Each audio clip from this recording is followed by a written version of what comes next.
It also creates force on the screen arm in the down position so the press won't snap back up in the up position. So there's a couple different advantages to these gas shocks, and that's why we chose to use them.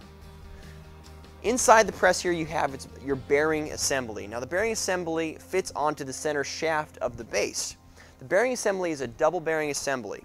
It does not need to be lubed because this bearing is a very heavy duty bearing. Now let's say you get a lot of spray adhesive in there and a couple years down the road you might need to lube it up. There is a grease fitting for this bearing and you just use standard bearing grease to lube the bearing. But it should last a very long time. If you see this press spin, it spins very smooth, fast and quickly because we're using very heavy duty bearings, and from what this press is being used for, these bearings are more than enough to have a very easily moving press. Then we have your base, which we talked about and showed you how to attach to the table. And then you have on the base is your screen gate. Now the screen gate, or the arm gate, is what the arm sits into and how your press registers. This gate has a couple different adjustments. It has your side nylon bolt adjustments. Now these nylon bolt adjustments are set at the factory and should be very snug, so your screen arm shouldn't be able to slide back and forth. These nylon bolts will wear down over time. They're actually meant to do that because the press registers by them hugging the sides of the screen arm. If there were something different, let's say like a bearing or a metal bolt, obviously it would hurt the side of the aluminum screen arm, but the nylon bolt is softer than aluminum, so it doesn't degrade the quality of the arm itself. These are very inexpensive and you can replace them for about $2 or maybe even a little less than that.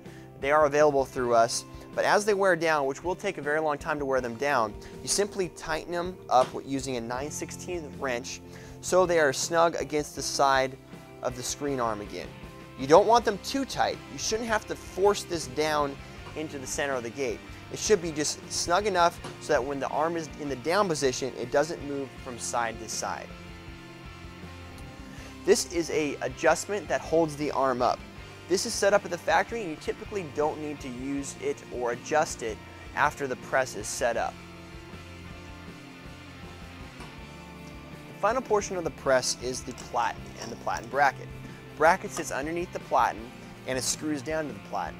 Now you can get these brackets separately in case you want to make your own platens or in case you want to switch brackets between platens. If you are ordering different pallets with brackets on them or brackets by themselves, you want to make sure you get the pallets or the brackets for this specific press. This is the aluminum tabletop press, not the steel tabletop press with the magnets and not the Riley Hopkins press. This is the aluminum bracket for the aluminum tabletop press. To attach the bracket, you simply loosen the knob on the bottom just a little bit and slide it on.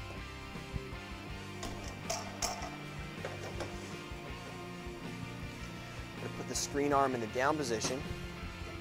When you're setting up the pallet to begin with, you typically leave about 1 inch of clearance between the pallet and the screen arm in the down position.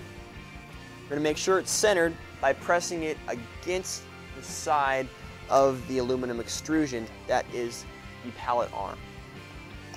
Then we will tighten it up so it's nice and snug. Once it's tightened, it should not move up and down or side to side, so you do want to test that out a little bit. Before we put screens in the press and make those adjustments, we'll first show how to finish setting up the platen on the press.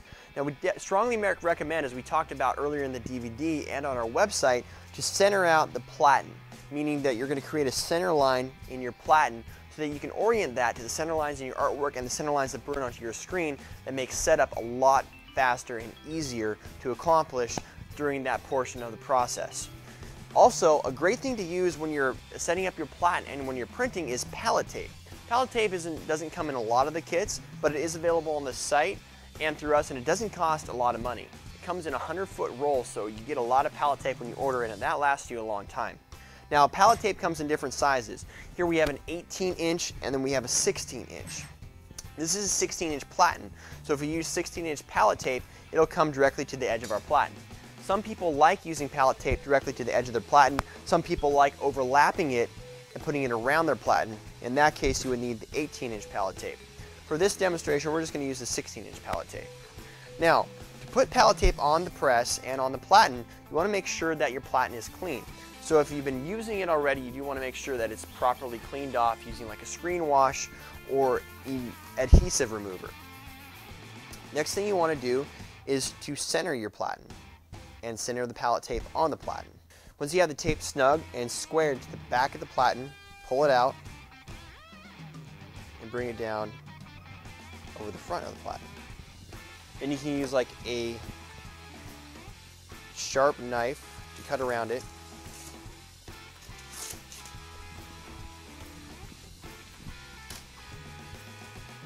And then smooth it out. You want to make sure to not get any bubbles in the center of your tape. That's why you need to make sure everything's very flat. Now the first way to do it is to cut around the edge of the tape, making sure it's very close to the edge of your pallet. If it's too far away, what'll happen is it starts to peel up when you put shirts on and off of it. This is the first way to put it on, then we'll show you a second way that most people prefer.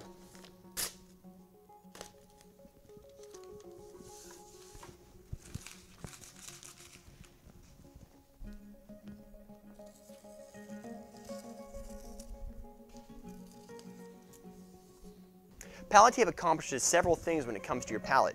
First, it protects it from heat during flashing. Second is it makes it a heck of a lot easier to clean, because instead of scrubbing your pallet, scrubbing all the fuzz and the spray adhesive off the pallet, all you have to do is peel the pallet tape off.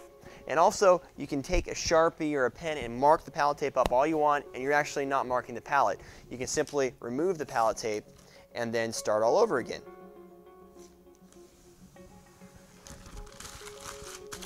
Next, let's show using the 18-inch pallet tape and how to wrap it around the edge of the pallet. So we'll apply it on the back of the pallet the same way after we make sure it's centered on the pallet or the platen, leaving a little overlap on the back.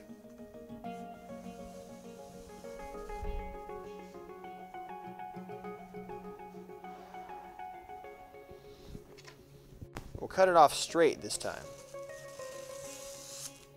Using a sharp knife is always easier. This knife's a little dull.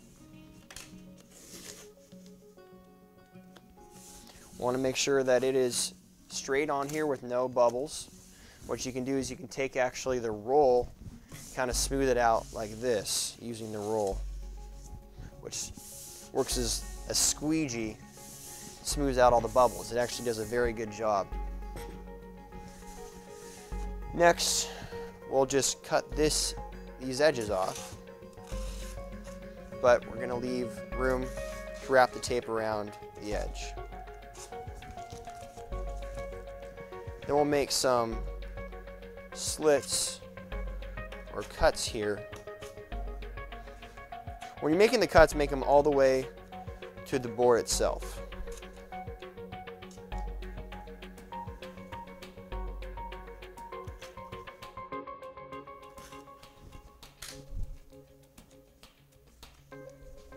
Next, we'll wrap it around.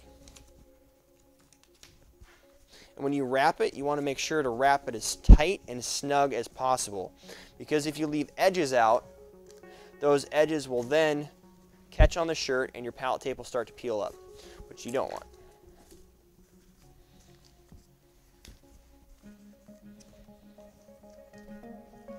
Especially around the corners, that's very important.